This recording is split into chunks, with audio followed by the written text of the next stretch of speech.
AI Audio Podcast presents A Burden Shared by Joe Walton. What we do for one another is a mystery. Penny woke on Tuesday morning and cautiously assessed the level of pain. If she didn't move at all, there was nothing but the familiar bone-deep ache in all her joints. That wasn't so bad, nothing stabbing, nothing grinding. Penny smiled. And must be having a good day? Maybe even heading for another minor remission. This was much better than it had been on Saturday, when Anne's pain had woken Penny with a shock. That time, she had flinched against it and made it worse. This was nothing more than the pain she had endured Tuesdays, Thursdays and Saturdays for the 30 years since her daughter's birth. Still smiling, Penny eased herself to sitting and reached for the cane she kept hanging on the rail that ran along the wall. Once she had it, she stood, breathing deliberately, as the smile became a grimace, then walked slowly to the bathroom, where she used the rail to lower herself carefully to the toilet seat. That evening, as Penny was lying on the daybed grading papers for her next day's classes, there was a knock at the door. She levered herself up slowly and walked toward it. Her ex-husband Noah was on the doorstep, his gleaming Via Solo parallel parked on the street. If he'd done that, and not pulled into her driveway, he must want a favor. Too bad the pain was too much for her to consider standing on the doorstep while she found out what it was. "Hi," she said, warily. "Come in." "How are you?" he asked as he followed her into the living room. They had been divorced for more than 20 years, after a marriage of less than 10, but seeing Noah always provoked the same mixture of exasperation and weary affection. She could recall the times when catching sight of Noah had sent thrills running through her, and also the times when just hearing 2 words in his careful patronizing tone had made her want to kill him. Now what she felt was gratitude that he had always been there for Anne. Well, nearly always. "I'm fine," Penny said, easing herself back onto the daybed. She was stiff and exhausted from the day's pain, but he knew all about that. Good. Good. He moved books from the gray chair to the beige one and sat on the gray one. When he had lived here, the house had been tidier. "I hate to drop this on you, Pen, but can you possibly do tomorrow?" "Oh no," she said. Penny, his entitlement pressed hard on the exact places where her affection had worn thin. "No. I can't. No way." She cut him off. "You know I'm prepared to make reasonable accommodations, but not at the last minute like this. I've arranged my classes specifically, my whole schedule is set, and tomorrow I have 3 senior seminars, a lecture, and an important dinner meeting. And I haven't had a day free this week. Janice is in the middle of a Crohn's flare, so I took that Sunday so she could preach, and yesterday. I have to fly to Port Moresby," Noah interrupted. "I'm on my way to the airport now. Old Ishi has had a stroke, and Klemperer isn't coping. I have to go. Our whole Papuan capacity is collapsing. I have to be there. It could be my career, Pen." Noah leaned forward, his hands clasped together. "Your career is not more important than my career," Penny said, firmly, though the thought of going through the 11-hour flight from Cleveland to Port Moresby with Anne's pain was legitimately horrifying.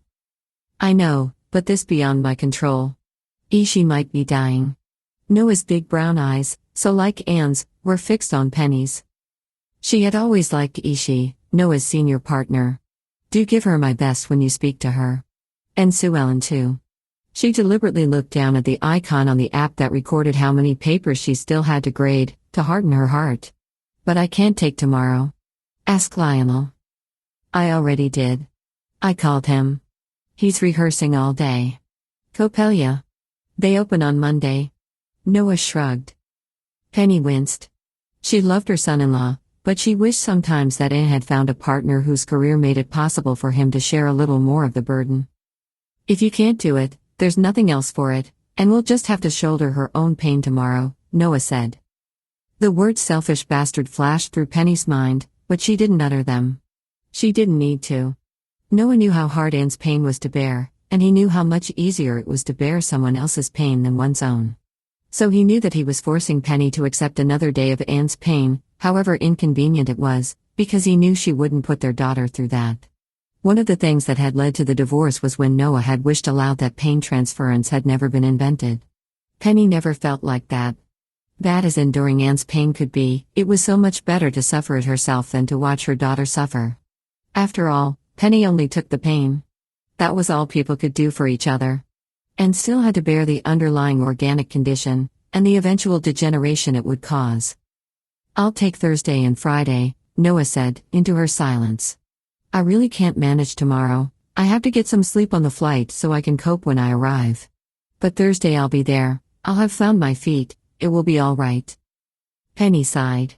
Mentally, she had already filed this with the many other arguments she had lost to Noah over the years. "Can you at least take the pain until you get on the plane?" "I'll do that," he said. "I'll take it right now. And thanks, Pen. You're the best." He tapped at the app, and the sensation as pain left her was so delightful that she almost bounced up off the bed. His face, in contrast, seemed to age a decade as the pain hit. She reached back for the cane she no longer needed, and handed it to him with a stretch that would have been impossible moments before. "Thanks," he said, pulling himself up carefully. "Just until I get to the car. I always keep one there." She walked out with him. "Do you think it's a bit better today?" she asked. He grinned through the pain. "Better than sometimes, definitely. But you know that long term it just gets worse." Penny nodded. Wincing as he reached for it, Noah pulled his cane from his trunk, one of the high-tech lightweight models with a folding seat and a retractable snow spike. It looked as flashy next to her more traditional wooden cane as his zippy Via Solo did next to her sedate Solari. When Penny went back in, she headed for the kitchen, almost dancing down the corridor. She was hungry, as she had not been all day. Moving without care felt like a luxury. She enjoyed standing to chop vegetables, relished taking a step to the fridge for a slice of lobster with no warning stab preventing her from moving. She sang as she stir-fried, and ate sitting at the kitchen table. If she hadn't had this break from pain she'd have ordered banh mi, and this was so much nicer. She always liked to exercise on pain-free days. There wasn't time to go to the dojo or the pool, but she did a few squats after dinner then sat at her desk to finish the grading.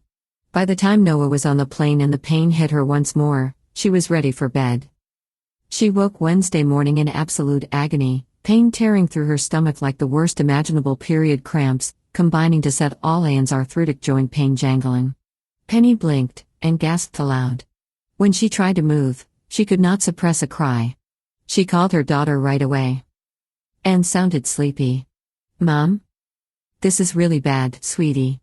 It might be some kind of warning sign. I think you should go to the doctor." "I'm so sorry."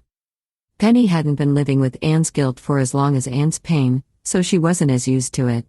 Her daughter had been born with a joint condition, but the guilt developed as she grew, blossoming fully only in the last decade. Penny wondered sometimes what kind of mother-daughter relationship they would have without the existence of Anne's disease. They loved each other. But Anne's pain, and the question of who felt it, had always been between them, both binding them together and keeping them apart. "I'm happy to bear it for you," Penny said, even as a new ridge of pain ripped through her stomach. "Do you have your period?" "Not until next week, you know that," Anne said. "Why?" "It's just that this feels a bit like cramps," Penny said, though she had never had any cramps 1/10 this bad. "I never have cramps," Anne said. "Let me feel this." "No, darling, you don't want to," Penny said. "Mom, I am not a little kid anymore, and you have to let me make the decisions about my pain, just the same as anything else in my life. Let me feel it, and I'll decide whether to go to the doctor. I can override you and just take it back." Just for a minute, then. Penny knew her daughter was right, but it was hard to let go all the same, to know that the agony would be inflicted on her. What kind of mother would she be if it didn't hurt her as much emotionally as it relieved her physically to press the app to return her daughter's pain? She pressed it decisively, and at once the arthritic ache was gone. Once the switch had been set up it really was that easy, though setting it up was a complicated process. For an instant Penny relaxed on the bed. "Mom?" Anne said. "This doesn't feel any different from normal." Penny hated to hear the pain, so familiar, coming through in her daughter's voice. Then another cramp hit her. "No, I guess these cramps are something else. Maybe Janice, though it doesn't feel like that. And she's considerate. She always calls. And anyway, her husband is taking her pain all this week." "It could be something of your own," Anne said. Penny laughed. The laughter hurt her stomach, so she stopped. "I didn't even consider that possibility. I'm never ill. Maybe it's some kind of menopause thing. I must be getting to that kind of age. Though I hadn't heard that it feels like this. Go to the doctor, Mom, Anne said. I can't today, I'm teaching, and it's my really full day. I'll make an appointment for tomorrow. Penny stood up and walked toward the bathroom, taking the cane with her, because she'd need it soon enough, but swinging it like a baton. How come you had my pain if you're teaching? Anne asked. Did Dad duck out of it again? Didn't Lionel tell you? Penny asked, stepping under the shower. Dad asked Lionel? He told me he had. He said Lionel's in rehearsal for Coppelia. That's true. I'm so proud of him, Mom. This could be his big break, getting out of the Corps, soloing. But he should have told me Dad called. I can cope with my own pain. Sweetie. Mom. Anne's voice was firm. But truly, it's easier for me than it is for you. The shower cycle to hot air. There have been studies and everything. Not when you have your own pain too, Anne said. Maybe you should give me that. She sounded enthusiastic. What, I take yours and you take mine? Penny joked, making her way back to the bedroom. No, seriously, Mom. I never get to do anything for you, because you never have any pain. But now I could. And you always say how much easier it is to bear somebody else's pain. Everyone says that. Let me. I'll need it to show the doctor, Penny said, pausing and pulling on her underwear and doubling up in pain as another cramp rocked her. It wasn't too bad in the shower, but now it's biting again. You said you were going to the doctor tomorrow, Mom. And if you have a full load teaching today, I should keep mine and yours. No. That's not happening. I've taught with yours before. I'm used to it. But if you really want to try trading, we could do that. Penny pulled on a freshly printed academic robe. Fantastic. Anne's voice was bouncy. Let's switch, then. Penny hadn't traded her own pain since they had tested the app with a needle jab. Unlike accepting and returning other people's pain, which she had set as shortcuts, she had to go through several layers of menu. Accept, she heard Anne mutter, and as the cramps left her, Anne's familiar grinding joint pain came back. She sat down fast on the edge of the bed. Oh, Mom, Anne said, her voice full of concern. Mom, I think you should go to the doctor now. Really? I don't think this should wait until tomorrow. Really? Penny was surprised at the concern in Anne's voice. Really? I'm happy to bear this for you, but what even is it? I'm worried. I'm making an appointment for you right now. This was Anne's lawyer voice, solicitous but with a competence and decisiveness she showed her clients but seldom her family. There, she'll see you at 11:30. Give me my pain back, then, if I'm going to the doctor, Penny said. No.